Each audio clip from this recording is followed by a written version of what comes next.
Hey there, I'm just getting a Sunday front yard hang in, and I thought while I was out here I would give you a quick tour of some of the quirks and features of your new hammock. First one is right here, this little angled pocket I've got in. So if you lay in the hammock with your head to the left and your feet to the right, the part on the side of your feet stays nice and taut, so when you're hanging in the hammock you can put stuff in here and it won't fall out. And also on the other side is the stuff sack for the hammock, attached nicely in the same sort of load bearing area. And I feel like it's important to be able to store stuff when you're in your hammock. The next thing we'll talk about is this yellow line we've got running. That is called a ridge line, and what it does is it sets the sort of maximum sag, as in how much the hammock bows when you get into it. It goes a long way to keeping a consistent level of comfort in your hammock, regardless of what kind of angles you have to hang at based on the structures you're attaching to. So let's take a look at that, and then I'll show you the suspension, and that'll be it. We've got this ridgeline demonstration. It has this main loop, and that just hangs over your main suspension. And then this loop gets buried inside of itself and comes out on two ends.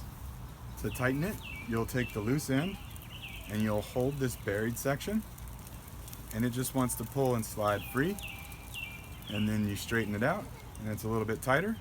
To loosen it is just the opposite. You pull the buried end, hold on to the main line here and pull it out and adjust it that way.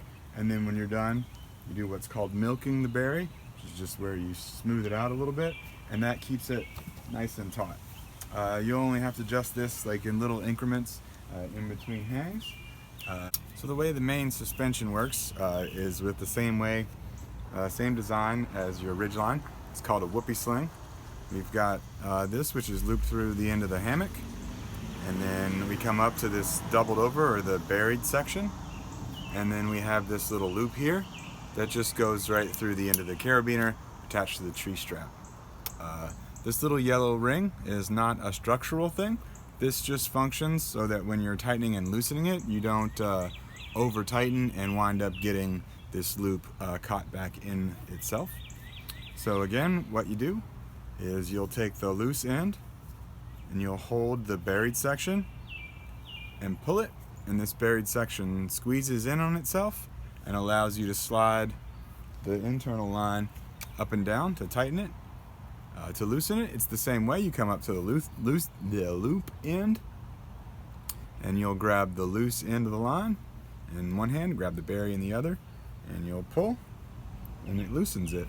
Just remember at the end to smooth out that berry, and that's going to lock the whole thing in place, and it won't move with your weight in it. And it's the same way on both ends.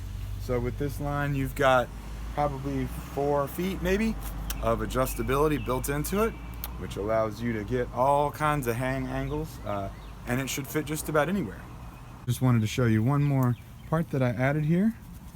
All along the side of the hammock here, I've added these little loops here and here.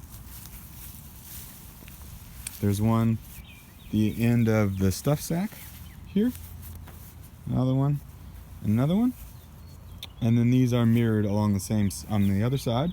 So that'll allow you to, if you like have a carabiner and you want to hang something on the outside, to hang your water bottle or your Bluetooth speaker or whatever, that's cool.